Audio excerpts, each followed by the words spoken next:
નમસ્કાર મિત્રો દેશ અને દુનિયાના સુપરફાસ્ટ સમાચારમાં તમારું સ્વાગત છે। આજે તારીખ 10 નવેમ્બર 2025 વાર છે સોમવાર। અત્યારના સૌથી મોટા સમાચારમાં સૌપ્રથમ વાત કરીશું રાજકોટથી। બેંક એકાઉન્ટમાં 1.71 કરોડ રૂપિયા જમા થવાના બનાવમાં 5 વ્યક્તિઓની ધરપકડ કરવામાં આવી છે। મિત્રો મોટા સમાચાર આવી રહ્યા છે ભાવનગરથી। ઉમરાળામાં વૃદ્ધ દંપતી પર હુમલો કરનાર શખ્સને સજા ફટકારવામાં આવી છે। ઉપરાંત 6,500 રૂપિયાનો દંડ પણ કરવામાં આવ્યો છે। રાજકોટમાં આતંક મચાવનાર પેન્ડા ગેંગના 17 સભ્યો સામે ગુજસી ટોક દાખલ કરવામાં આવ્યું છે અને તેમનું રિકન્સ્ટ્રક્શન પણ કરવામાં આવ્યું હતું। ભાવનગર મહાનગરપાલિકામાં 1.27 લાખ મિલકત ધારકો પાસેથી વેરો વસૂલવા માટે માસ જપ્તીની ઝુંબેશ હાથ ધરવામાં આવી છે।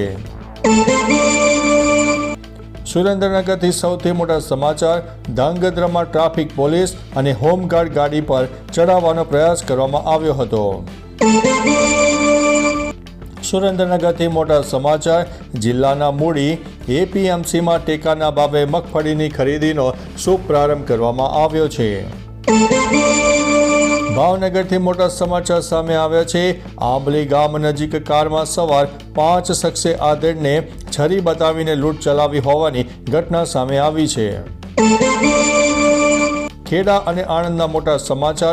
નડિયાદથી આણંદની સાંજની એસટી બસ શરૂ નહીં કરાય તો આંદોલન કરવાની ચીમકી ઉચ્ચારવામાં આવી છે। ગઢડાથી મોટા સમાચાર। માર્કેટિંગ યાર્ડમાં ટેકાના ભાવે મગફળી ખરીદીનો પ્રારંભ કરવામાં આવ્યો છે। નડિયાદથી મોટા સમાચાર। નડિયાદમાં સરકારી જગ્યાઓ પર ગેરકાયદેસર દુકાનોનું બાંધકામ તંત્રએ અટકાવ્યું હોવાની વાતો સામે આવી છે। નડિયાદના ભૂમેલમાં તમારો હક નથી કહીને હુમલો કરીને જમીન પચાવી પાડવાની ઘટના સામે આવી છે, જેમાં લેન્ડ ગ્રેબિંગનો ગુનો દાખલ કરવામાં આવ્યો છે। સુરેન્દ્રનગરથી મોટા સમાચાર। સુરેન્દ્રનગરના મુખ્ય એસટી બસ સ્ટેન્ડમાં લાઇટો બંધ જોવા મળી રહી છે। મુસાફરોની સલામતી સામે જોખમ પણ ઊભું થવા પામ્યું છે। ભાવનગરથી મોટા સમાચાર। કામરેજના શખ્સને ચેક રિટર્ન કેસમાં 2 કેસમાં 1 વર્ષની સજા ફટકારવામાં આવી છે અને કાયદેસરની કાર્યવાહી હાથ ધરવામાં આવી છે। સુરેન્દ્રનગરમાં ચોટીલાના મોટી મોલડીમાં ગેરકાયદેસર ખનીજનું ખોદકામ ઝડપાયું છે। 1 કરોડનો મુદ્દામાલ જપ્ત કરવામાં આવ્યો છે। રાજકોટથી મોટા સમાચાર। બેફામ સ્પીડથી કાર ચલાવનાર મહિલાએ માતા અને પુત્રીને ફંગોળ્યા, જેમાં પુત્રીનું મોત પણ થયું છે। રાજકોટથી બીજા મોટા સમાચાર। 2 તલાટી કમ મંત્રી ઉપર ખૂની હુમલાના કેસમાં 5 આરોપીઓની ધરપકડ કરવામાં આવી છે। બેંગ્લોરથી મોટી ઘટના સામે આવી છે। બેંગ્લોરની જેલમાં બળાત્કારી આતંકી મોબાઈલ અને ટીવીની મજા માણતા જોવા મળ્યા છે, જેનો વિડીયો અત્યારે સોશિયલ મીડિયામાં વાયરલ પણ થઈ રહ્યો છે। પાકિસ્તાનથી મોટા સમાચાર। પાકિસ્તાનની હાલત કફોડી બની ગઈ છે અને તે હવે દુનિયા સામે ખુલ્લું પણ પડી ગયું છે। હાફિઝ સૈયદ બાંગ્લાદેશમાંથી આતંકી પ્રવૃત્તિઓ શરૂ કરાવશે। યુદ્ધ માટે તૈયાર જ છે। શાંતિ મંત્રણા ભાગી પડતા પાકિસ્તાન સામે તાલિબાનનો ખુલ્લો પડકાર સામે આવ્યો છે।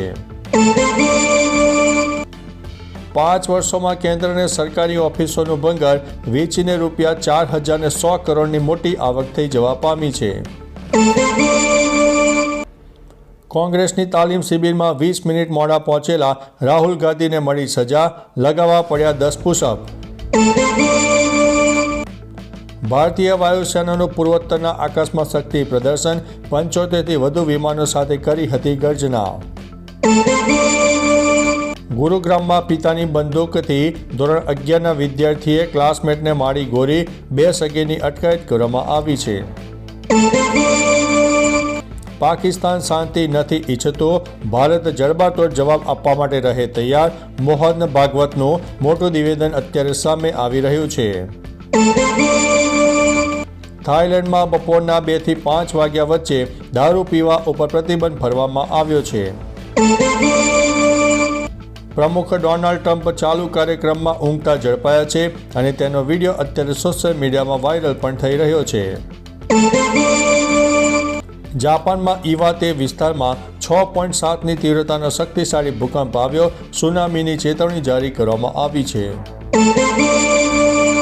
હમાસે ઇઝરાયલનું વધાર્યું છે ટેન્શન. કહી દીધું કે શરણાગતિ અને આત્મસમર્પણ અમારી ડિક્શનરીમાં હવે નથી. જાપાનમાં 6.8ની તીવ્રતાનો મોટો ભૂકંપ આવ્યો. સુનામીનું એલર્ટ. લોકોને દરિયા કિનારેથી દૂર રહેવા માટે સૂચના આપી દેવામાં આવી છે. પાકિસ્તાનની માગ અયોગ્ય. અમે યુદ્ધ નથી ઈચ્છતા અને જો થયું તો તાલિબાનની સ્પષ્ટ ધમકી સામે આવી છે.